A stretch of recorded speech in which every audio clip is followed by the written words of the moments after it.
हमारे यहाँ नियम था कि 4 कॉपी अंग्रेजी की बननी चाहिए।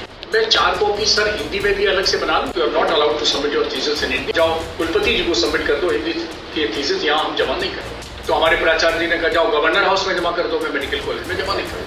Tablet this 500 mg 1 TDS। गाँव गरीब के मरीज को क्या समझ में आए TDS BDS? तो मैं लिखता हूँ 1 गोली दिन में 3 बार और 3 निशान बना देता हूँ। 2 चम्मच सीरप लिखना है, 2 चम्मच सुबह शाम, तो 2 चम्मच लिखा और सुबह शाम 2 निशान बना दिया, हो गया। अंग्रेजी में प्रिस्क्रिप्शन के डायरेक्शन होने के कारण आधे से ज्यादा रोगी गलत दवा खाते। सभी चिकित्सक कृपया ये OD BD TDS छोड़ रहे हैं। जैसे तकनीक में हिंदी का विस्तार होना चाहिए, हिंदी आसान, तकनीक आसान होनी चाहिए हिंदी के जरिए, उसी तरीके से स्वास्थ्य के क्षेत्र में हिंदी का प्रयोग करके डॉक्टर सूर्यकांत ने एक बहुत अलादा काम किया।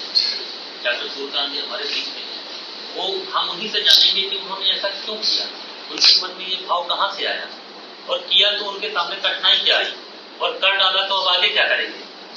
बहुत हिंदी दिवस की बहुत बहुत शुभकामनाएं आप सभी को। हम सभी को मालूम है कि 14 सितंबर 1949 को आधिकारिक तौर पर हिंदी भाषा को अपनाया गया था, इसीलिए हम 14 सितंबर को हिंदी दिवस मनाते हैं। और अमर उजाला विशेषकर प्रदीप जी और बाकी उनकी टीम, सचिन जी, अभिषेक जी, सभी को मैं, अमृत जी, सभी को मैं बधाई देता हूं कि उन्होंने आज ये कार्यक्रम रखा है। और सबसे बड़ी बात है कि यहाँ हिंदी साहित्य भी है, चिकित्सक भी हैं, और हमारी साबिरा जी भी हैं, ये तो भाषाओं की एनसाइक्लोपीडिया है। हमारे पास बहुत से लोग अफगानिस्तान से, कजाकिस्तान से, श्रीलंका से और बहुत से अन्य देशों से भी यहाँ प्रतिनिधित्व कर रहे हैं। बात करूंगा मैं आज से 34 वर्ष और ठीक 1 महीने पहले की। वो दिन था, वो तारीख थी 14 अगस्त 1991 और मैं डॉक्टर सूर्यकांत, जैसा परिचय बनाया गया, वर्तमान में तो मैं प्रोफेसर और विभागाध्यक्ष हूँ किंग जॉर्ज मेडिकल यूनिवर्सिटी में रेस्पिरेटरी मेडिसिन विभाग से। लेकिन उस समय मैं जूनियर डॉक्टर था और जैसे आप लोग PhD की थीसिस लिखते हैं, मैं अपनी MD हिंदी की थीसिस लिख रहा था। तो MD की थीसिस लिखने के लिए हमारे यहाँ नियम था कि 4 कॉपी अंग्रेजी की बननी चाहिए। तो जो हमारे विभागाध्यक्ष थे वही हमारे प्रिंसिपल थे, प्राचार्य थे। तो मैंने उनसे निवेदन किया कि 4 कॉपी अंग्रेजी की तो मैं बनाऊंगा क्योंकि ये नियम है। मैं 4 कॉपी सर हिंदी में भी अलग से बना लूं, क्या आप स्वीकृति दे देंगे? तो उन्होंने कहा हाँ, लेकिन मेहनत तो पड़ेगी। मैंने कहा मेहनत मैं कर लूंगा, पैसे डबल पड़ेंगे। मैंने कहा सर खर्च कर लूंगा।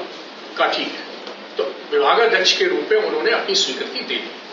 लेकिन अचानक क्या हुआ, 4 महीने बाद वही व्यक्ति मेरे विभागाध्यक्ष है, वही व्यक्ति मेरे प्रिंसिपल है। उन्होंने 4 महीने बाद लिखा, dear doctor Suryakant, you are not allowed to submit your thesis in Hindi, please submit your thesis in English. तो 4 महीने बाद जब मैं उनके पास पहुंचा, मैंने कहा गुरुजी आपने तो ऐसे विभागाध्यक्ष, नहीं, अब इस पर no more discussion, you have to submit, we will accept only in English, not in Hindi. तो मैं इस लंबी कहानी सुनाऊंगा तो बहुत लंबा हो जाएगा, मेरे पास 5 मिनट का समय है। कुलपति, तो उस समय king George medical college Lucknow विश्वविद्यालय से संबंध था। मैं लखनऊ विश्वविद्यालय के कुलपति से मिला, उन्होंने कहा बिल्कुल आपको स्वीकृति है। तो हमारे प्राचार्य ने कहा कि जाओ कुलपति जी को सबमिट कर दो, हिंदी की थीसिस यहाँ हम जमा नहीं करेंगे। फिर मैं गवर्नर से मिला, उन्होंने भी कहा स्वीकृति है, और कुलपति को लिख दिया कि जाओ इनको सबमिट करो। तो हमारे प्राचार्य जी ने कहा जाओ गवर्नर हाउस में जमा कर दो, मैं मेडिकल कॉलेज में जमा नहीं करूँ। तो संक्षिप्त में बात यह है, मैंने जिक्र किया एक तारीख का, 14 अगस्त 1991। 24-25 साल के युवा चिकित्सक की संघर्ष गाथा थी। 1 साल तक संघर्ष चला और उत्तर प्रदेश की विधानसभा से दोनों सदनों से एक सर्वसम्मत से एक प्रस्ताव पारित हुआ। आप कोई भी RTI से उसको निकलवा सकता है उस प्रस्ताव को। 14 अगस्त 1991 का ये दिन है। उसमें सर्वसम्मति से एक प्रस्ताव पारित हुआ कि किंग जॉर्ज मेडिकल कॉलेज के, उस समय मेडिकल कॉलेज था, यूनिवर्सिटी नहीं था, लखनऊ यूनिवर्सिटी के हिस्सा थे, किंग जॉर्ज मेडिकल कॉलेज के युवा चिकित्सक डॉक्टर सूर्यकांत को उनके MD में लिखे हुए हिंदी में शोध प्रबंध को अगर प्राचार्य किंग जॉर्ज मेडिकल कॉलेज 1 सप्ताह के अंदर स्वीकृति नहीं प्रदान करते हैं तो उन्हें उनके पद से पदमुक्त माना जाएगा। ये 34 साल और 1 महीने पहले ऐसा कोई सोच भी नहीं सकता था कि हिंदी भाषा को लेकर उत्तर प्रदेश की विधानसभा ऐसा एक प्रस्ताव पारित कर सकती है। वो सिर्फ प्रस्ताव नहीं था, मेरे हिंदी के उसमें थीसिस के लिए स्वीकृति पत्र नहीं था, it was automatic termination of my principal. अगर वो 1 सप्ताह के अंदर स्वीकृति नहीं देते तो वो उनकी नौकरी चली जाती। स्पॉन्सर भी होगा ही। तो ये विधानसभा में और शाम तक तो दूरदर्शन में, आकाशवाणी में, अगले दिन अमर उजाला से लेकर सब अखबारों में ये खबर प्रकाशित हो चुकी थी। अब आपके मन में प्रश्न आता होगा कि जब वही आपके विभागाध्यक्ष थे तो आप एमडी में पास हुए कि फेल हुए? आज हमारे गुरुजी एक बैठे हैं, अग्रवाल साहब, दूसरे गुरुजी नहीं आए हैं, गोयल साहब। तो जब ये मेरा संघर्ष हुआ और ये सब हुआ, तो जब हम लोग छात्रावास में रहते थे तब सब हमारे जूनियर सीनियर कोलीग कहते थे, भाई एग्जाम तो 3 महीने बाद होगा, लेकिन एक लड़के का रिजल्ट आज ही डिक्लेयर हो चुका है, बहुत पहले हुआ, वो सूर्यकांत, ये तो फेल होके रहेगा। अब मैं अमर उजाला को दूसरे किसी कार्यक्रम बताऊंगा कि मैं फेल हुआ कि पास हुआ, वो बात की बात है। अगर फेल हुआ होता तो आज प्रोफेसर विभागाध्यक्ष कैसे होता? वो नियति क्या है, ईश्वर क्या है, वो तो अलग बहुत लंबी स्टोरी है, इसलिए आज नहीं सुनाऊंगा। मैं आता हूं इसके बाद। मैंने 7 पुस्तक चिकित्सा के क्षेत्र में हिंदी में लिखी है। उत्तर प्रदेश संस्थान ने एक मेरी हिंदी में पुस्तक छापी है, बहुत पॉपुलर है, उसका नाम है खर्राटे हैं खतरनाक। अब खर्राटे जो है वो इस दुनिया में वो बीमारी नहीं माने जाते, कोई चिकित्सा की समस्या नहीं माने जाते। तो मैंने सोचा कि इस पे हिंदी में किताब लिखी जाए, ताकि लोग जो खर्राटे कहते हैं, अरे ये तो खर्राटे सो रहा, मतलब बहुत आराम से सो रहा, ऐसा नहीं है, खर्राटे से बहुत सारी बीमारियां पैदा होती हैं। तो इसलिए मैंने जानबूझ के इतने खतरनाक इसका वो लिखा, टॉपिक लिखा, टाइटल लिखा कि खर्राटे हैं खतरनाक। और अब अगर आप उत्तर प्रदेश हिंदी संस्थान के वहां वो जो बाहर चौकीदार बैठा रहता है, गार्ड बैठा रहता है, उससे भी कहिए कि भैया खर्राटे की किताब कहाँ मिलेगी, तो बता देगा चाहिए, वहां डॉक्टर सूर्यकांत वाली, हाँ वो वहां मिलेगी। तो मैं आता हूं अब कि हिंदी की वर्तमान स्थिति क्या है, चुनौतियां क्या है और हमें करना क्या चाहिए। अगर वो छोटे भाई ने बहुत बढ़िया बता दिया है। आप सातों किताबों के नाम दे दीजिए, हो सकता है किसी के काम आए। तो खर्राटे हैं खतरनाक, ये तो उत्तर प्रदेश हिंदी संस्थान ने छापी है। किसी को भी इंटरेस्ट है खर्राटों में तो आप उत्तर प्रदेश हिंदी संस्थान की थोड़ी सी वो है कि वही मिलती है और कहीं मिलती नहीं। वो फ्लिपकार्ट, अमेजन, मैंने बहुत कहा, अब शायद थोड़ा सुधार हो रहा है उसमें, तो वहां से ले सकते हैं। इसके अलावा अस्थमा एक हमारी बहुत प्रमुख बीमारी है, उस पर किताब है। एक टीबी है, उस पर हमारी प्रमुख किताब है। और हमारी जो 2009 में सबसे पहले स्वाइन फ्लू आया था, तो स्वाइन फ्लू पे भी दुनिया की पहली हिंदी की पुस्तक मेरी है, 2009 में छपी थी, और स्वाइन फ्लू पे मेरी पुस्तक है। उसके अलावा स्वाइन फ्लू के लोगों ने कहा स्वाइन फ्लू कर दिया, फ्लू अलग से क्या होता है उस पर क्या, तो फ्लू की भी एक पुस्तक है। एलर्जी पे हमारी पुस्तक है। और मैं आपको बताऊं, नई शिक्षा नीति की 3री वर्षगांठ थी 29 जुलाई 2023 को। नई शिक्षा, उस समय यूजीसी ने कहा, यूजीसी को निर्देश दिया प्रधानमंत्री जी ने कि 100 मैन्यूस्क्रिप्ट ऐसी मंगवाई जो हिंदी में हो, उनका हम विमोचन करेंगे। तो हमारे कुलपति थे, उन्होंने कहा कि भाई हमारे यहाँ हमें तो ऐसा कोई सिस्टम है नहीं, आपके पास मैन्यूस्क्रिप्ट है? मैंने कहा है, गवर्नर साहब का सर्कुलर गया हुआ था। तो उन्होंने कहा ऐसा करो, लखनऊ विश्वविद्यालय से कुछ किताबें जा रही हैं। तो मैंने गवर्नर हाउस में उनको फोन किया, उनके ओएसडी को, तो उन्होंने कहा कि अगर आपके कुलपति नहीं भेजना चाह रहे हैं या भेज पा रहे हैं, क्योंकि हिंदी उनको कम समझ में आती थी पूरी साहब को, तो आप ऐसा करिए, मैं आलोक राय जी को, उस समय कुलपति थे, उनको फोन कर देता हूँ, आपकी पुस्तकें भी उसी में चली जाएंगी। तो 100 पुस्तकें जो प्रधानमंत्री जी ने रिलीज की हैं, मुझे सौभाग्य है कि उसमें 2 पुस्तकें मेरी हैं, और 2 पुस्तकें चिकित्सा विज्ञान की, 2 ही पुस्तकें हैं, क्योंकि पूरे देश में सिर्फ 2 ही चिकित्सा क्षेत्र की पुस्तकें गई, और वो दोनों स्वीकृत हो गई और दोनों की रिलीज हुई। और वो अलग बात है कि वो गई लखनऊ विश्वविद्यालय के हिस्से। जैसे मैं पर्चे में ये नहीं लिखता, आपने देखा होगा डॉक्टर्स लिखते हैं टैबलेट दिस 500 mg 1 TDS। अब अंग्रेज को, अब ये बेचारे गांव गरीब के मरीज को क्या समझ में आए TDS BDS क्यों आएगी? तो मैं लिखता हूं 1 गोली दिन में 3 बार और 3 निशान बना देता हूं। सर भी ऐसे ही करते थे। 2 चम्मच सीरप लिखना है, 2 चम्मच सुबह शाम, तो 2 चम्मच लिखा और सुबह शाम 2 निशान बना दिया, हो गया। एक अध्ययन हुआ था कि अंग्रेजी में प्रिस्क्रिप्शन के डायरेक्शन होने के कारण आधे से ज्यादा रोगी गलत दवा खाते हैं।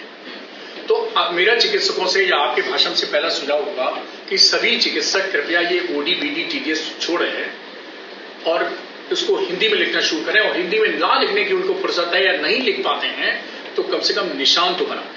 1 गोली ऐसे बनाई, 1 2 3 हो गया, तो उसको 3 बार खानी है। 2 चम्मच बनाई, 2 चम्मच 2 चम्मच 2 चम्मच, मतलब सुबह दोपहर शाम 2 चम्मच 3 बार। तो ये मैं करता हूं। हमारा जूनियर डॉक्टर्स, अब जूनियर डॉक्टर पैन इंडिया से आते हैं। हमारा जूनियर डॉक्टर तमिलनाडु से भी है, केरल से भी है, हमारा कर्नाटक से भी है, आंध्रा से भी है, सब जगह से है, बंगाल से भी है। तो उसको मैं पहले 3 महीने कहता हूं भाई पहले हिंदी सीख लो। और मैं यहां पर एक दूं, मेरा जो बेटा है वो अपनी MBBS करने के बाद उसने MD ज्वाइन किया है विशाखापट्टनम से। और मैंने उससे कहा, मैंने कहा जाओ तेलुगु सीखो पहले। और आप सोचिए कि विशाखापट्टनम वाले लोग तेलुगु बोलते हैं, उनसे अच्छी तेलुगु 3 महीने में बोलने लगा। और मैंने उसको बताया कैसे सीखना है। बिल्कुल सही कहा कजाकिस्तान वालों ने, सब लोगों ने। मैंने उससे कहा जाना, तुम जाना पहले तेलुगु फिल्में देखना, अचानक अपने आप तुम्हें अपने आप हिंदी आ वो तेलुगु आ जाएगी। तो ये नहीं है कि मैं हिंदी पे जोर देता हूँ, मैं नई शिक्षा नीति को पूरी तरह से मानता हूँ। मेरा बच्चा तेलुगु भाषी मेडिकल कॉलेज में पढ़ रहा है और उसको तेलुगु वहां के लोगों से अच्छी तेलुगु आती है। तो मेरा कहने का मतलब यह है कि पहला तो चिकित्सकों को सुझाव है कि रोगी और चिकित्सक के बीच में संवाद पूरी तरह से सफल हो सके। रोगी गलत दवा न ले तो उसको जो दवा अंग्रेजी में लिख दीजिए, कोई दिक्कत नहीं, वो तो मेडिकल स्टोर वाले को समझनी है, लेकिन उसके जो निर्देश है वो हिंदी में लिखें। नंबर 1 बात। नंबर दूसरी बात है, हर चिकित्सक को चाहिए कि वो पब्लिक डोमेन में कुछ ऐसे वीडियो, कुछ ऐसे साहित्य, कुछ ऐसे लेख लिखे। मैं समझता हूं मैं अपनी लेखों की गणना करूंगा पिछले कई सालों से, या वर्ष 1991 से 23 में लिखना हो तो 1000 से ऊपर शायद मेरे लेख हो गए होंगे हिंदी में चिकित्सा संबंधी। तो ये चाहिए कि जैसा अभी कह रहे थे ना कि भाई आपने जाना एंसेफ्लाइटिस जाना, आपने अस्थमा जाना, टीबी जाना, ये बीमारी जानी, लेकिन ये आम आदमी कैसे समझे कि ये बीमारी होती क्या है। तो इसको हिंदी में ज्यादा से ज्यादा करना चाहिए, जैसा मैं प्रयास कर रहा हूं, बहुत से लोग प्रयास कर रहे हैं और भी लोग प्रयास कर रहे हैं। अमर उजाला से भी मैं कहूंगा कि भाई सप्ताह में 1 बार स्वास्थ्य संबंधी कोई लेख हिंदी में जाए और वो समाज की चिकित्सा जागरूकता की। मुझसे आप कहेंगे महीने में 1 तो मैं लिख ही दूंगा गारंटी के साथ, बाकी और भी मिल जाएगी। तीसरी बात जो मैं कहना चाहता हूं कि चिकित्सा में मैंने 34 साल पहले जब मैंने ये बीड़ा उठाया तो मैंने सोचा नहीं था कि इसके आगे चल के परिणाम क्या होगा। परिणाम ये हुआ कि 16 अक्टूबर 2022 को मध्य प्रदेश एक ऐसा पहला प्रदेश बन गया है जिसने चिकित्सा शिक्षा की पढ़ाई हिंदी में भी हो, इसका प्रारंभ कर दिया 16 अक्टूबर 2022 को। और मुझे बताते हुए ये खुशी हो रही है, गर्व हो रहा है कि मैं उनकी चिकित्सा भाषा जो सलाहकार समिति बनी थी उसका सदस्य रहा। और वो जब उद्घाटन हुआ है 16 अक्टूबर 2022 को तो मुझे वहां विशिष्ट अतिथि के रूप में आमंत्रित किया गया, मैं उसका हिस्सा बना।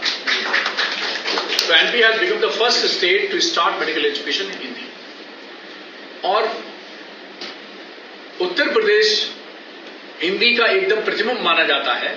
अमर उजाला से मेरा निवेदन है कि वो सीधे सरकार और जो सरोकार जिनका है उनसे पूछें कि जब 3 वर्ष हो गए मध्य प्रदेश को लागू करी तो उत्तर प्रदेश कब लागू करें।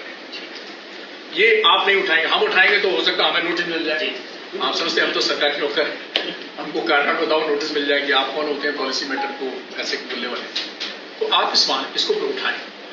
एक बात जो अभी बीच में आई थी उसको मैं क्लियर कर दूं। एक जर्नल है, उसका नाम है, एक हमारी संगठन है डॉक्टर्स का, उसका नाम है नेशनल मेडिकल ऑर्गेनाइजेशन एनएमओ। उसकी एक जर्नल निकलती है, उसका नाम है एनएमओ जर्नल, और उसका पहला चिकित्सीय संपादकीय दुनिया में चिकित्सा जगत में पहला संपादकीय आप कह सकते हैं editorial article in Hindi in A medical journal वो मैंने लिखा है वर्ष 2018 और उस जर्नल को उसको बाइलिंगुअल बना दिया गया है। तो आप निश्चित रहें, चिकित्सा साहित्य में एक ऐसा जर्नल मौजूद है जिसमें आप हिंदी में भी अपने शोध पत्र या दे सकते हैं। और मैंने शुरुआत की थी उसमें, उसको हिंदी में कन्वर्ट करने के लिए मैंने पहला संपादकीय लिखा, वो अभी भी रिकॉर्ड में है 2018। और मैं बता दूं, लोग कहेंगे कि छोटा मोटा जर्नल होगा, इसकी कोई इंडेक्सिंग नहीं होगी, इसका कोई साइटेशन नहीं होगा, इसका कोई इंपैक्ट फैक्टर नहीं होगा। इंपैक्ट फैक्टर जरूर नहीं है, लेकिन अभी ये DOAJ इंडेक्स है। हमारा जो नेशनल मेडिकल कमीशन है वो 7 इंडेक्सिंग को रिकॉग्नाइज करता है। मतलब आप असिस्टेंट प्रोफेसर का इंटरव्यू देने जा रहे हैं या प्रमोशन का देने जा रहे हैं तो पबमेड है जो अमेरिका का है, इंडमेड है जो इंडिया का है, बहुत सारे हैं, स्कोपस है, गूगल स्कॉलर है, तो उसमें से एक है DOAJ।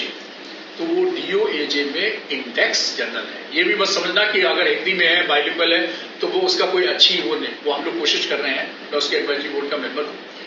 तो उस जर्नल को हम कोशिश कर रहे हैं कि पूरी तरह से वो बाइलिंगुअल जर्नल चल रहा है। पहला है ये, पहला है और पहला संपादकीय भी मैंने लिखा है हिंदी में। एक पत्रिका है, वो जर्नल तो नहीं है, वो हमारे कुछ मित्र हैं गाजियाबाद से और मेरठ से, उसका नाम भूल रहा हूं, उसमें वो चिकित्सा जगत की जितने पब्लिक अवेयरनेस के आर्टिकल हैं वो हिंदी में निकालते हैं, वो ई जर्नल है। तो पहला एक ई जर्नल है, वो मेडिकल साइंस में हिंदी में चल रहा है। पहला एक मेडिकल जर्नल है, वो बाइलिंगुअल, उसमें भी हिंदी आ गई है। मैं कोशिश करूंगा अपने सामने हमारी जो टीम बैठी है तकनीकी क्षेत्र वालों की, कि ऐसा अगर कोई उसमें भी हो सकता है विज्ञान के क्षेत्र में या और उसके क्षेत्र में, खासतौर पर AI और आर्टिफिशियल इंटेलिजेंस और ये जो टेलीमेडिसिन वगैरह इन सब के फील्ड में आ रहे हैं, तो इसमें भी अगर कोई हिंदी इस तरह का आ सके तो मेरे ख्याल से आना चाहिए। विज्ञान के क्षेत्र में मालूम है मुझे, एक डॉक्टर अपने सिंह हैं, इसके पॉलिटिकल उसमें रहे, NPRI का साइंटिस्ट, वो भी कुछ एक हिंदी में निकालते हैं। दूसरा, आम लोगों से मेरा ये अपील है, एक और विषय आया था कि तकनीकी भाषा, तकनीकी शब्दों को हम कैसे हिंदी में करें, कोई जरूरत नहीं। मैं आपको बताऊं, वर्ष 1991 में जब मैंने लिखी MD में हिंदी थीसिस, तो मैंने एंटीजन को एंटीजन ही लिखा, एंटीबॉडी को एंटीबॉडी ही लिखा, क्योंकि जब मैंने हिंदी देखी तो इतनी क्लिष्ट थी। तो भाषा का जो उद्देश्य होता है वो होता है कि अपनी बात दूसरे को आप समझा सकें। भाषा इतनी क्लिष्ट मत बनाइए जो समझ ना सके। और इसलिए अगर माई सिटी ये चल रहा है तो मैं कहूंगा चलना कीजिए। लोगों की पहचान बन चुकी है, अगर आपकी पहचान बन चुकी है, जैसे मैं कहता हूं मेरा नाम सूर्यकांत है, तो मुझे क्या है, जब मैं इंग्लैंड जाऊंगा तो वो कहेंगे हाय डॉक्टर सनलाइट, ऐसा तो नहीं कहेंगे। They will say me, they will communicate with me like Dr. Suryakant. They will not say Dr. Sunlight. तो इसी तरह कुछ चीजें ऐसी होती हैं जो बहुत प्रचलन में आ जाती हैं, और उनको वैसा ही मेरे ख्याल से चलना चाहिए। हमें जड़ता नहीं करनी है, हमें थोड़ी सी हमें डायनेमिक बनना है, जिससे हम हिंदी भाषा को समझ। अगर आप ये वीडियो YouTube पर देख रहे हैं तो हमारे चैनल को सब्सक्राइब करें और बेल आइकन को दबाना ना भूलें। अगर आप Facebook पर ये वीडियो देख रहे हैं तो हमारे पेज को लाइक करें।